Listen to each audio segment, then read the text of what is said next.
I really think that this year we're going to see a lot of Iron Maiden situations, Khalil Mack coming on one side, Joey Bosa coming on inside, and they're just blah! Right there. Yeah. Oh, that'd be so sick. And, dude, Ball pops out. Quarterback's going to get all, smushed, man. It's going to be so good. Yeah. Oh, I love that. Oh, my gosh. I'm envisioning that right now. It's amazing. Yeah, Derek Carr, his guy liner. Yeah. All righty, guys. Hello, and welcome to the Bold Bros, the podcast series where we talk about the Los Angeles Chargers, our favorite topics, and our opponents, which we're not playing this week, but at the end of the day. I am, of course, Andrew, and I'm joined with my two co-hosts, James and Kyle. Say what up. All right, guys, let's get into it. Go. Let's go. Bolt Bros. Let's go.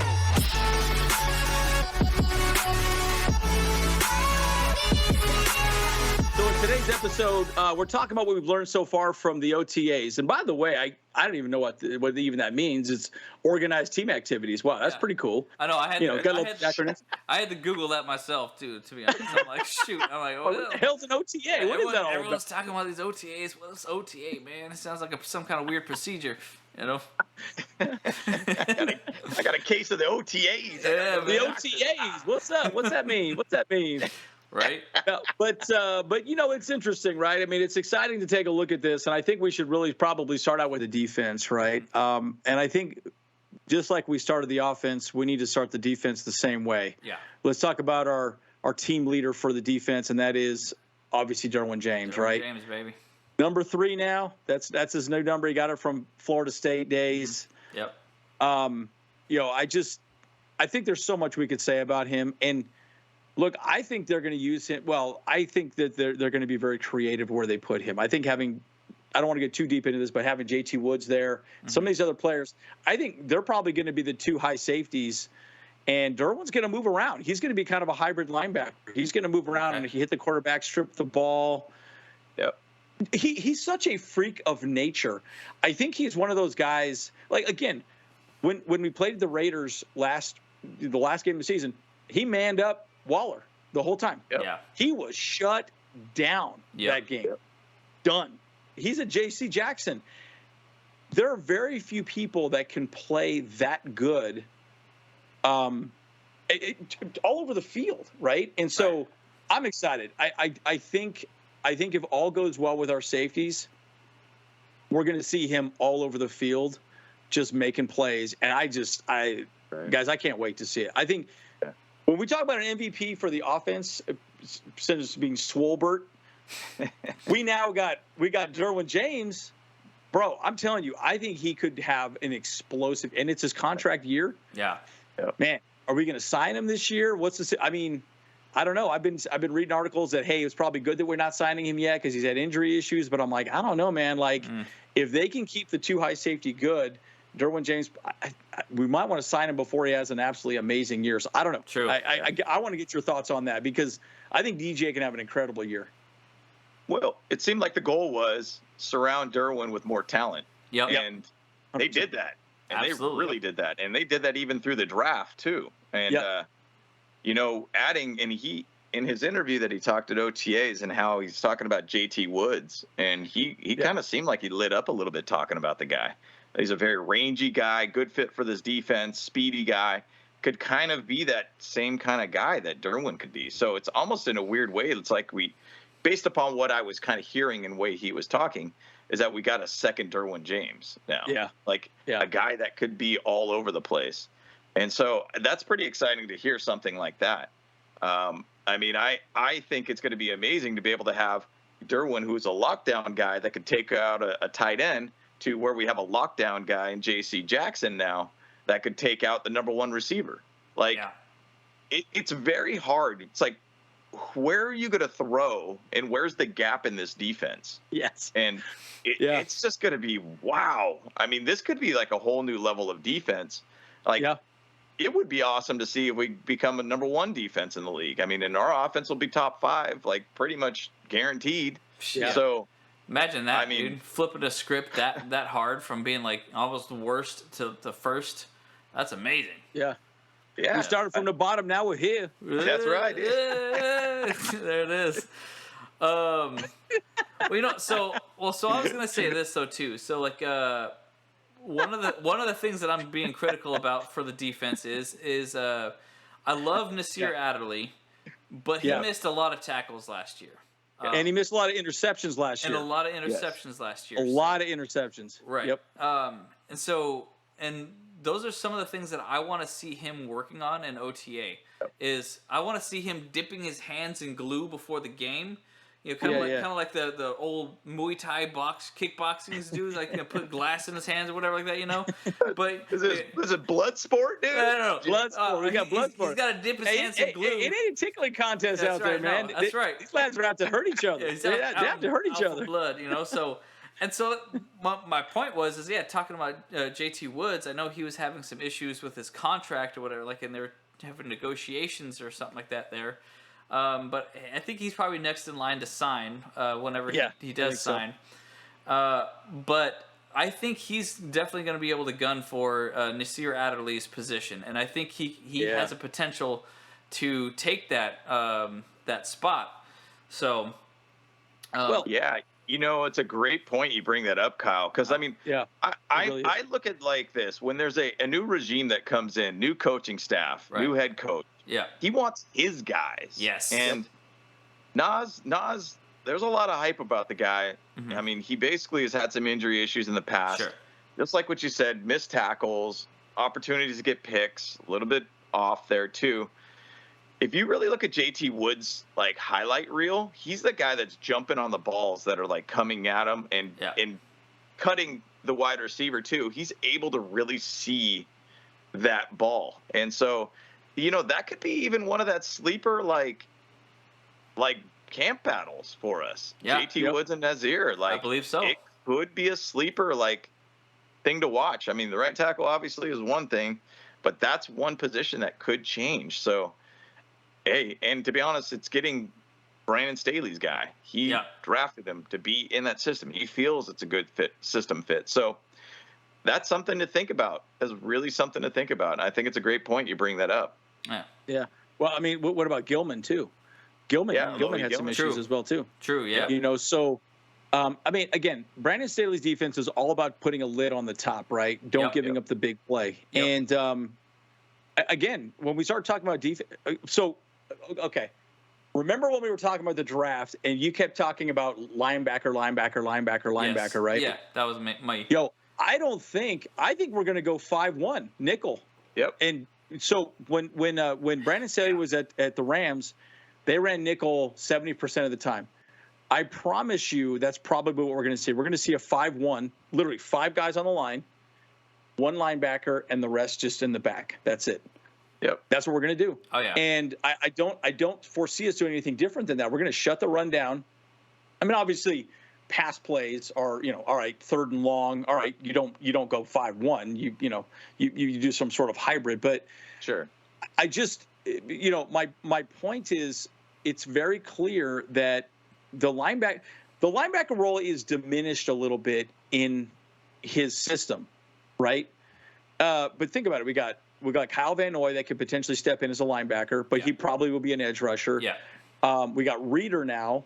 And then we got K9, who's still injured. Mm-hmm. And then obviously we got our boy Tranquil. Yeah. Tranquil will probably be the starter. But what are they going to do with these 4 linebackers, right?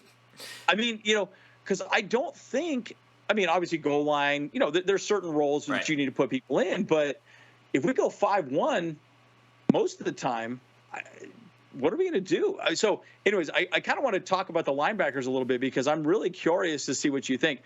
And could those be target people to get traded off? I mean, Kenneth Murray, he's injured now. He didn't have a great season. He could be trade bait. You never know.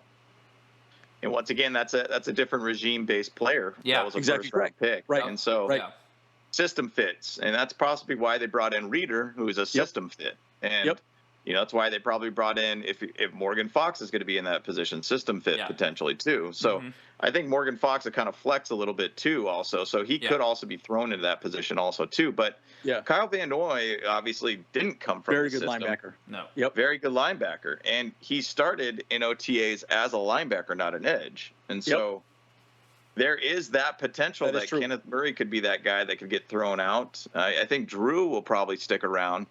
But I do think that it's an interesting thing about the linebackers that I know, Andy, you brought up a while back about it was the game against the Ravens, and I believe it was in the playoffs where we played a lot of like corners and safeties in the box. Yep. And it was just speed throughout that position, and it threw off the Ravens. And I want to say that was the playoff game that we ended up teabagging Lamar Jackson, basically. Yeah, we totally did. We donkey punched him. Yeah, I think that there's a great chance we might be doing that 5-1 kind of idea. Yep. A lot of speed in the box. You're going to probably put Derwin down there, which he talked about getting sacks and being in the box. Like, I think it'd be awesome to see something like that. And I think that's what we'll probably end up doing. And the great thing about it is that we have a lot of guys in depth that are good rotational pieces, so we can keep dudes fresh too. So, I think it'll be very interesting. And that Kenneth Murray idea of even saying, what if he does get traded off? Yeah. Like, I don't know, man. It was pretty harsh to watch him play in the Raiders game last year. And we're always forever going to talk about that game. Holy smokes. I think every podcast we talk about that game. It's painful. It's painful, it's man. A painful game. Dude, one of the best games of the season last year, period. Absolutely. Yes. Absolutely. 100% best game of the season. If nothing else, it's the most memorable, Yes. 100%. Yes. Yeah. Yep. I mean, and the thing is, though, somebody brought it up about that game, and I guess we're kind of getting a little off topic, but they said the Raiders shouldn't have felt good about that win. No. Yes, for sure. Because, I mean, they really went down literally the last second of the season in overtime to be able to win that game. And there was a lot of loss because there was 5 minutes left. We needed, 13 or 14 points or 15 points, and we did it. And we even had one drive with under 2 minutes and threw the ball like 15, 16 times or something, which is incredible. But ridiculous. Whatever, off topic. Yeah. The linebacking position is going to be interesting to see. I mean, it might end up being only 3 guys there for us in the end. So who knows? Yeah. What are your thoughts on that, Kyle? Well, the more and more we talked about all this stuff, I've definitely recognized that, it's very clear that the middle linebacker position is not all that important to Staley's defensive scheme. Yeah, it's good there to do a little bit more of the run blocking and to kind of cover the running back to run to run little short routes and stuff like that. But that's about it. Got the biggest thing is obviously he believes in the trenches. That front line is where everything should where the run should stop there on the line. And then obviously he's just protecting against the pass so that way they cannot run past that line and they cannot pass in the top. So you got ball hawks back there. Yeah, he's got ball hawks back there, and you freaking got giants in the front, and it's just wild to me. So so I feel like that's actually a really good point to potentially trade off Kenneth Murray. Just to maybe get some value out of something else potentially, I can see Drew Tranquil sticking around. You guys are forgetting about Chris Rumph as well. But he's probably on the edge though, because he doesn't have a whole lot of time. But he is a Staley guy, so he did get drafted underneath his regime. So we'll see how this works out. And the truth is too is that all these, kind of like what I mentioned before, where Derwin James is saying, is that you don't need the best players at every position. You just need average sound players above average who get the job done well. And realistically, in his scheme, that's more true than ever for linebackers because they're not as critical. At least the middle linebacker position. The edge rushers, of course, are the most critical position for his scheme, I believe. So that's why he went and was so high on Khalil Mack. and he loves Joey Bosa, I'm sure. It was just randomly thinking about last year in our draft too, and once again, it's first season. He's trying to choose his Staley guys to be in the right positions. Nick Neiman's another guy to even think about too. Yeah, Nick Neiman. Yeah. He wasn't bad at all in my opinion, and I think, and I'm a big fan of Iowa linebackers for some reason. Interesting. And I think that he's Farm boys, dude. Farm boys, dude. Yeah, Farm boys, dude. They just eat Shucking corn, hay dude. and everything. Yeah. Fed, dude. Yeah. And so, I mean, that guy's a big dude. I mean, 6'3", 244. He's got good size. I mean, I think Staley seems to really like him. And I remember seeing him quite a bit on the field every now and then, especially for special teams too. I think he could fit into that linebacker position. Once again, he's been in the system for a year. He was brought in by Staley. Staley's guys, like, he would want to have those guys that have been here. So I wouldn't be surprised if Neiman gets a little bit more love on the field too, if needed. So just a thought. Yeah, I like that. And Kyle, I know you alluded to this when we were talking about the offense, about who you think could get traded. My assumption is you're probably talking about for defense. For defense. And my assumption you're talking about Jerry Tillery is our guy. Are you a mind reader? What do you mean? What do you mean? How did you know? I think it's pretty obvious how you knew. Yeah. But talk about that. Talk about your thoughts on Jerry Tillery and kind of what could happen there with him. Well, look at just face the facts. Everyone on that front line got replaced except for Joey Bosa and him, essentially. And the writing's on the wall for him. Like, they didn't sign his 5th-year option, and he's really never lived up to his potential in all of his 4 years playing for the Chargers right now. Like, we've seen some of his college tape or whatever, and he has amazing flashes about what he has done in college, but we haven't seen jack about that, in freaking at the Chargers. He's getting tossed around by 3rd-string freaking linemen over here, dude. What is this deal, dude? He's not using his size and his potential to the fullest extent, and this is just frustrating as hell for us as fans to watch him just freaking get tossed around. He was our 1st-round pick, for crying out loud, dude. Probably the only 1st-round pick that Telesco's had that really hasn't panned out. Very well. I think so. If you look at his entire track record, he's been fantastic in 1st round. So. Interesting statistic. I just read this that I guess last season he allowed 138 yards rushing per game in 2021. Oh my God. We should call him Speed Bump from now on. That's his new nickname. We'll call him Speed Bump. All right, I like that. Speed bump, dude. I mean, he's a speed bump. It's still going fast, but it's just a bump. We're just going over him. Dang. It's sad because he's got the size and he's got everything, but again, but I want to make this clear. We could talk bad about him and say he's not the right guy for Brandon Staley's system. That's really just it. It's he's just not the right guy. Yep. I'm sure he's a phenomenal player and all that stuff in other ways, but he's just not the guy for Staley. And the highest amount of sacks he's ever has, 4.5 sacks ever in a season per season. Wow. Career high. Wow. So look, he's not getting to the quarterback. He doesn't fit our system. So I could see this guy definitely being some trade bait pretty soon. I mean, maybe a 6th or a 7th round pick. I mean, he's a 1st-round pick.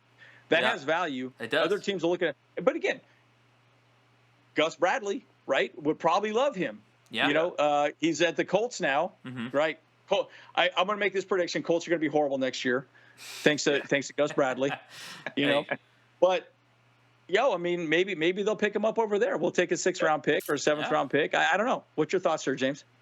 Yeah, and going back to what Brandon Staley was saying and what he does in the off-season training program is that, can you do the assignment? Do you have the right technique? And do you have the effort? And sure, going back to this is a job interview, and essentially he didn't show up to the interview or to the job, and I know this is not like mandatory to be there or anything, but that's not a good look from the get-go. Like, when you're in a position where you even got Tito that they ended up drafting too. Tito, I think, is really good. Yeah. Too. Like, you got Austin Johnson up there, who seems to be a lock. Sebastian Joseph Day seems to be a lock. Yeah. Like, you're starting to think, and then even you go Fehoko too, who was still good. Sick. Yeah. I liked him. Really good. Gaziano. There's another one I'm missing. I mean, you got Morgan Fox even too at the right. Oh, yeah, Morgan Fox. Yeah, Morgan Fox. Yep. Yeah. So I mean, and Covington's another Covington. guy. That's Covington. Yeah. Yes, Covington. I mean, why was I drawing a blank on him? Look at up and down that line. You're like, dude, this isn't a lock in your job, by the way, dude. Yeah. Like, you could be getting thrown off to the Colts or something to be a system fit for Gus Bradley or whatever. Yep. Yeah. I mean, I look at that as like, you better be working on something to become a different player for the OTAs or when the season starts, because right now it's not a good look in my opinion. Yep. But agreed. Well, you know, my hope is he comes back in with just a fire and he comes out as a totally different player. Now, once again, my concern is we declined the 5th-year option. Now he's going to want this big contract, but maybe at the same side, like, we probably won't be that team that'll end up buying that or going for that. No. And I'm not a big fan when a player goes in contract year, has a great year, you sign him, he could regress again. Yeah. Just because he wanted that money kind of thing. So, exactly right. I got paid. See ya. Yep. See ya. I'm done. Good kind of thing. What do you think, Kyle? Yeah, so, I mean, that's just the thing, too. Is like, I mean, I feel like he really has to show up this year, not just for us and our sake. I mean, because I think even if he does show up for us, we're probably not going to sign him.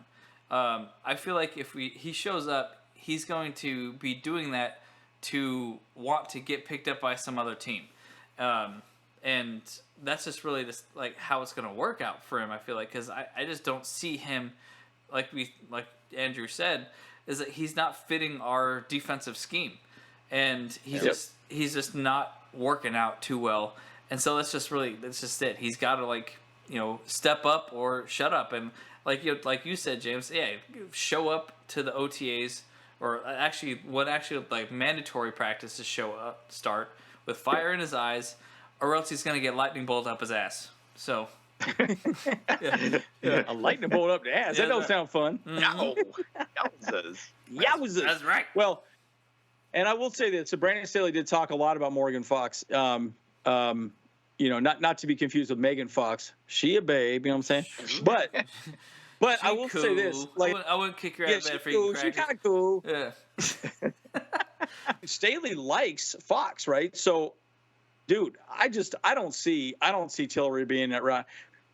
My prediction is this: he's probably the first one traded, or close to. I promise you, someone's going to reach out and say, "Hey, we want him. What do you want for this guy?"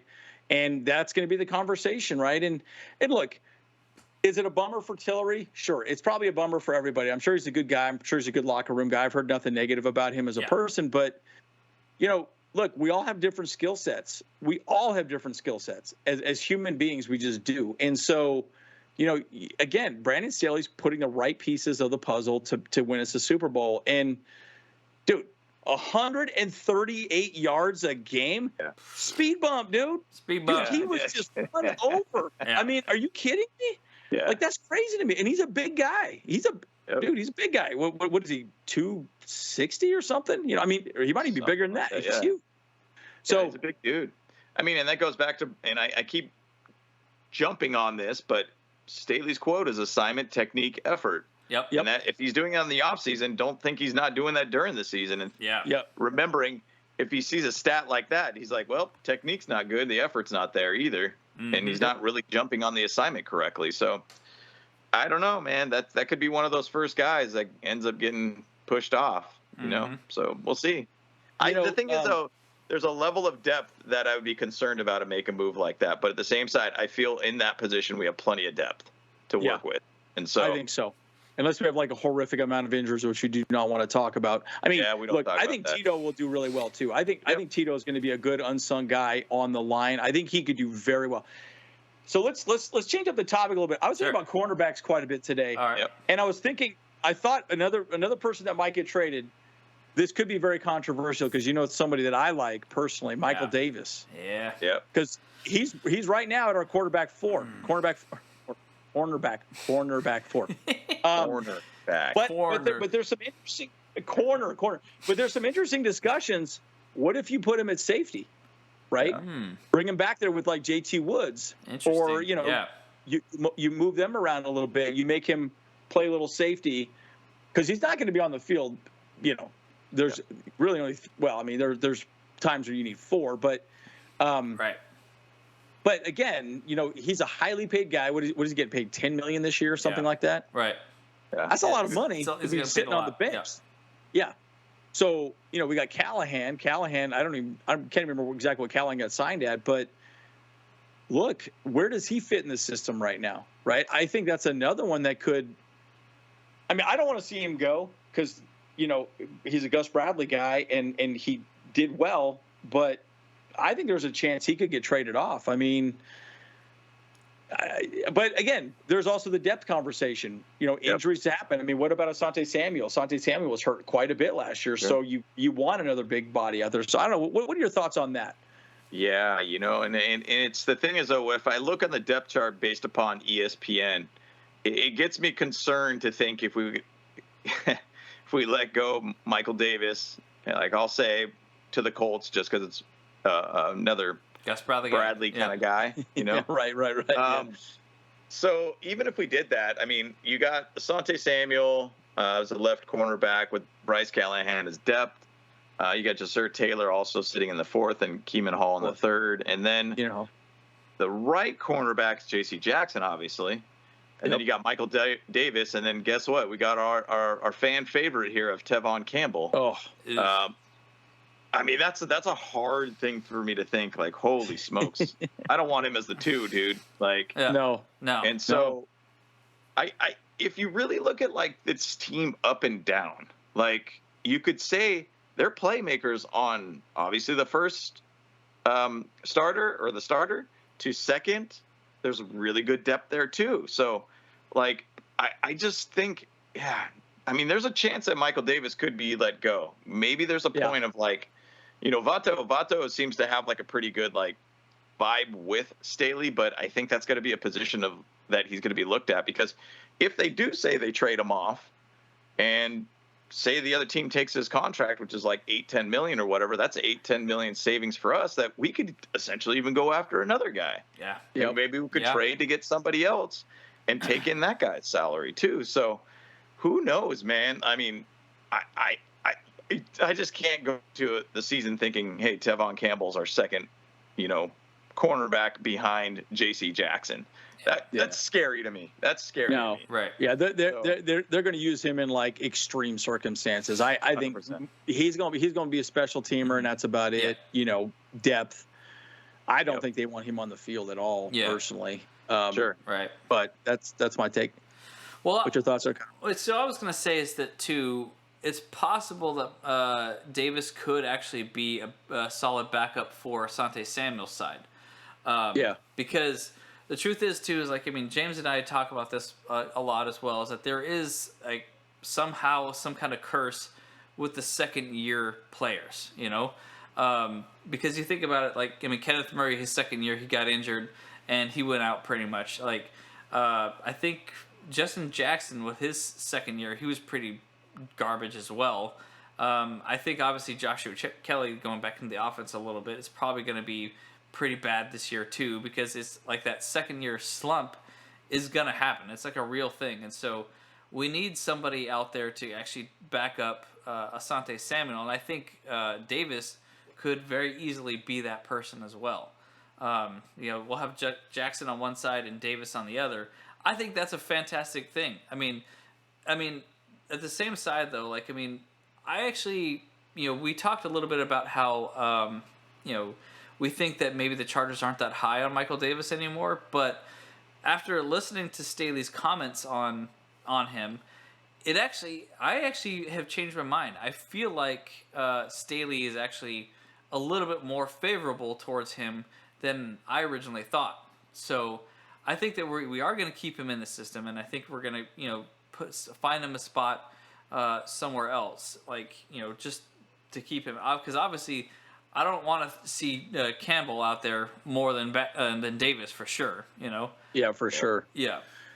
Yeah, I mean, I like a safety role would be a good thing too. He's a big guy. He's tall. He's big. You got JT Woods and Mike Davis back there. Forget about it, dude. Yeah. Like, good luck throwing the ball there. Yeah. And I don't know. I mean, again, these are some things that need to be discussed, and they're all going to be sorted out. What's that old saying? Cream rises to the top. At the end of the day, Brandon Staley's going to pick his guys, and his guys are going to be there. The cream of the crop. But it's interesting, and we haven't really talked about Khalil Mack. I think Khalil Mack and Joey Bosa, I think is important for us to discuss too. I think again, my only concern with Khalil Mack is injuries. Right, he had that one injury last year. Sure. Here's the thing, though. Again, it goes back to kind of our linebacker discussion. We can, Kyle Van Noy going to be a linebacker or going to be an edge rusher? Mm-hmm. I think he might be doing both. Sure. He'll probably come in for different packages. So, but again, Joey Bosa takes whole series off. He just sits out. So great. Put in Kyle Van Noy on the opposite side of Khalil Mack, and then maybe rotate. Have a nice rotation system for those three guys. I think that would work out very well. Give them some breathers, and I think that might be partially why Khalil Mack was injured last year, because again, he was probably out there a lot. They don't have a lot of depth in Chicago, and there you go. You got to go out and get it, buddy. We're paying you a ton of money. Go get it. So. I don't know. I'm really curious to see how he does. Obviously, for him, it's just getting up to speed, and obviously Derwin James is focusing on that with JT Woods and Kyle Van Noy. But Kyle Van Noy is he's a nice luxury to have because he can play so many different positions. Plus, he's won a championship. Yeah. And I'm excited to see that. So, anyways, what are your thoughts on the edge rushers? I just want to be able to see a lot of sacks. Yeah. You think of Bosa, you think of Mack. If you put Kyle Van Noy up there, well, and Derwin James. Derwin James is going to be rushing quite a bit more too. Yeah. Yeah. I want to see. It's crazy. I think they brought up something with the last 4 years of Joey Bosa's career and Khalil Mack's career, and they were almost exactly the same. Almost about 50 sacks. Strip sacks were just about the same too. Pressures were about the same too. It's kind of nasty to think as a defense to think, man, you got two Joey Bosas or two guys. A Khalil Mack and a Joey Bosa. Two Joey Bosas. Yeah. But two guys that could basically do the same thing and do it well. Now, that is scary to think about. My prediction is that both these guys will get over 10 sacks for sure season, or this season. Yeah. Ooh, and I think they could be massive disruptors. It's going to be interesting to see what the heck they're going to do for the depth on side. Is Kyle Van Noy going to be the third guy that's going to be up front, just to kind of rotate in? Or is he going to end up playing as linebacker and play back a little bit more? I don't know where he's going to really be at, but it's going to be interesting. And I still think Chris Rump, once again, is another Staley guy. And, he could get out there and do it. And he's had a couple games. I think he ended up getting a couple sacks last season. And, who knows? I think just adding him in there too, adding those extra wrinkles. We've got a way better defensive line since last year. So, I think all around it's just going to help every single player on this team. But really, if we got guys that could be statues in the front that could allow no run, and they're going to have to pass, and then they're going to have to pass to our backfield, it's going to be scary to throw to anyways. The sky's the limit for Khalil Mack and Joey Bosa. So I'm excited to see it happen. I'm excited to see that growth within that position of just nothing but sacks.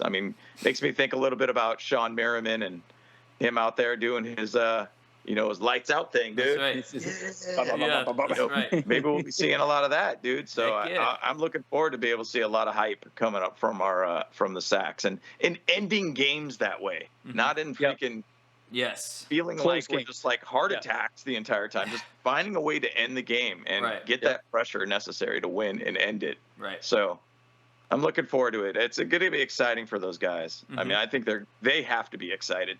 with the amount of talent that's around them now. Yeah. You know, it's funny.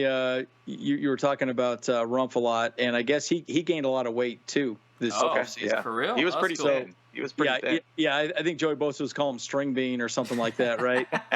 And so it'll be interesting to see how well he does. I think Rumpf has some good talent, right? And so.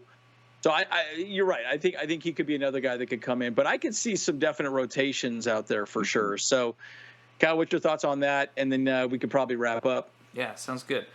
No, for sure. Like, I really think that this year we're gonna see a lot of Iron Maiden situations. You know, Khalil Mack coming on one side, Joey Bosa coming on inside, and they just right there. Yeah. Oh, that'd be so sick. Yeah. Dude, ball pops out. Quarterback's gonna get all like smushed, man. It's gonna be so good. Like, yeah. Oh, I love that. Oh yeah. my gosh, I'm envisioning that right now. It's amazing. Yeah, Derek Carr, his guy liner. Yeah. Yep. Oh my gosh. You know, and like, yeah, I'm picturing a lot of like situations too, where freaking Patrick Mahomes is going to be just like out there scrambling constantly because he's going to like running around in circles or whatever because, dude, the pressure is going to be like so good this year. I am so excited to see it, and like 100%. So to get to your point too is like there has to be rotations for sure. I mean, let's face the facts. I mean, you know, Khalil Mack and Kyle Van Noy are both a little older, so they do need more time to recuperate a little bit more than some of the younger guys and stuff.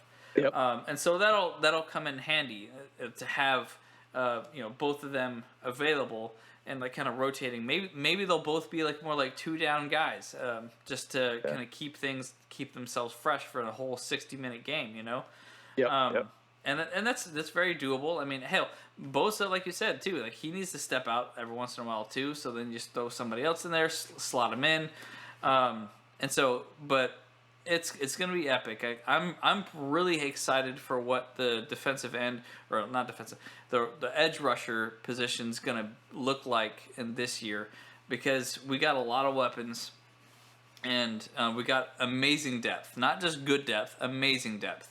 All of them, exactly. All of them are tried and true and championship players, and we're just like, okay, let's make this thing happen. So, yeah. Yep. Do we have an all pro team here? Like, you know, on the defense, like that's kind of what I'm feeling like, you know.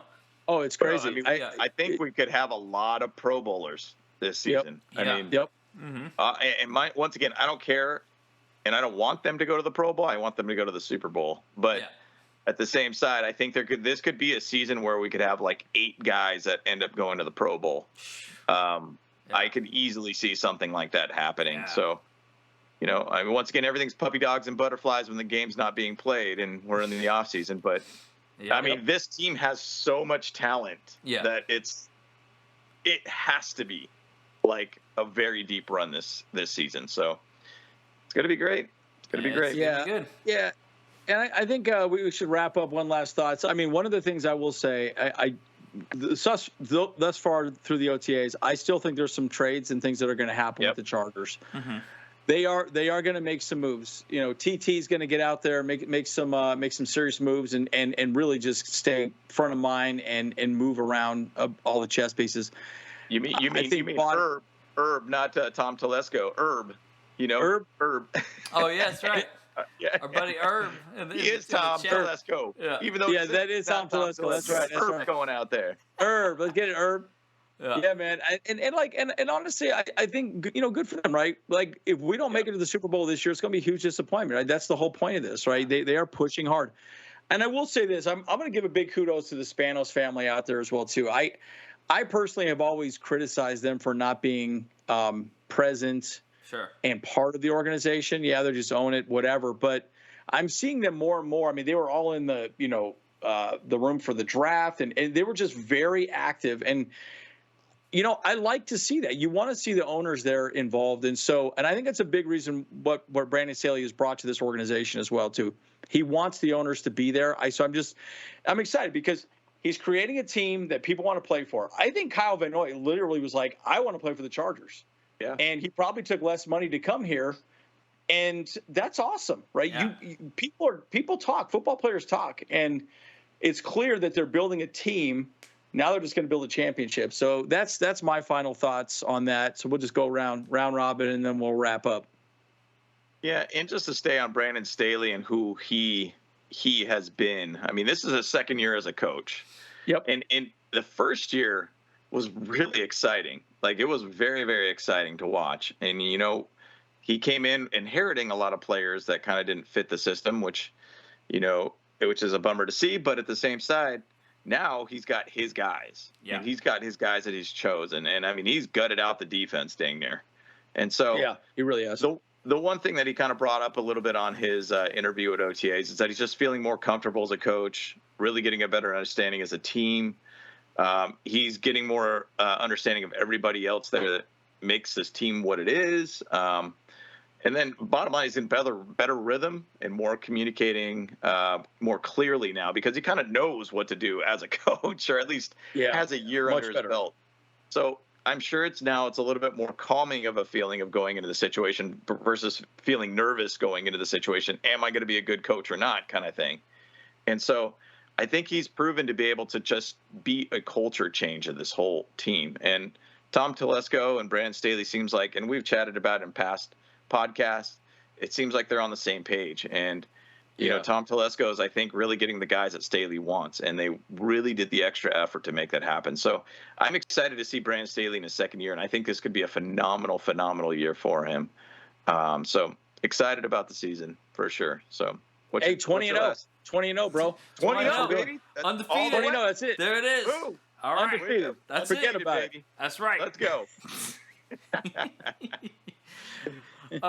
Yeah, so, I mean, I don't know, guys. Like, we can talk a lot about that, but, I mean, I still think there's still some improvements that we have to make. And those players that we talked about, they got to improve or they're going to get let go. Just sorry to say it. But and they're going to have to find some other home. And they're going to have to go to the cold East Coast, probably, of Indianapolis. Ain't nobody wants that. That's not East Coast, but but they're going to have to enjoy those nice cold winters and not these warm freaking winters out here in LA. I was about to say San Diego. Man, dang. Oh, boy. That was me last week. Shoot. That was me last week. That's right. But yeah, like we have so much potential on this team right now. We have so much talent now. It's like, you can't not be excited about the Chargers right now if you're a fan, and if you've been paying attention to everything in this offseason. And so I think, hey, guys, we picked a really good time to start this podcast. Holy smokes. Yeah, we did. A lot to talk about. A lot to talk about, that's for sure. Yeah. For sure.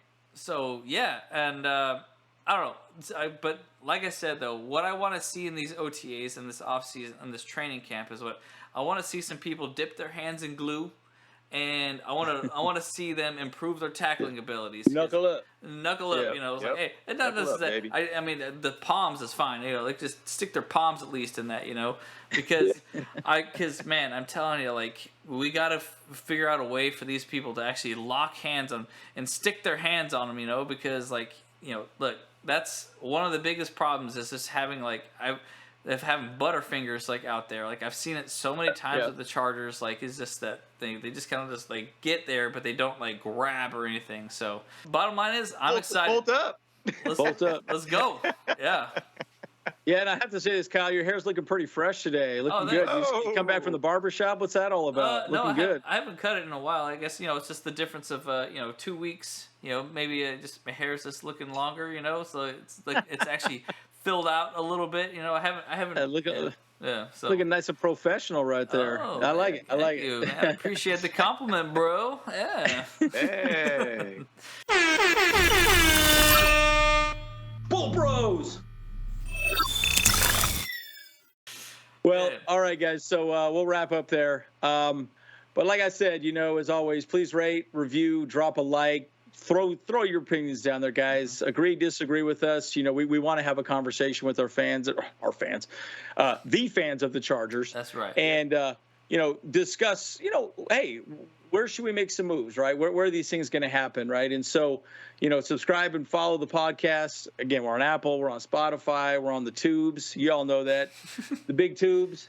But again, as always, I'm Andrew, and I'm joined with my two co-hosts, Kyle and James. Thanks for listening. Let's get out of here. Bolt Bros, we out. Bolt Bros. Let's go. We done. Boom. Let's get it. Let's get it.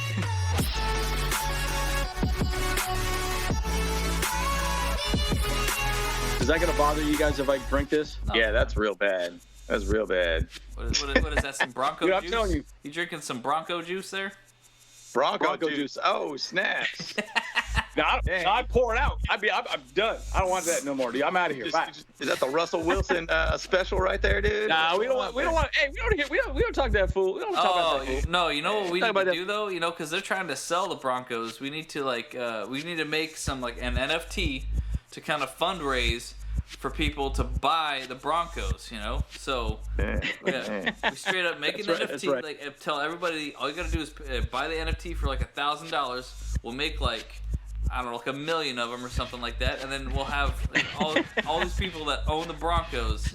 So. Oh yeah, bunch of busters, dude. Bust of Broncos, dude. Bust the Broncos, man. Yeah.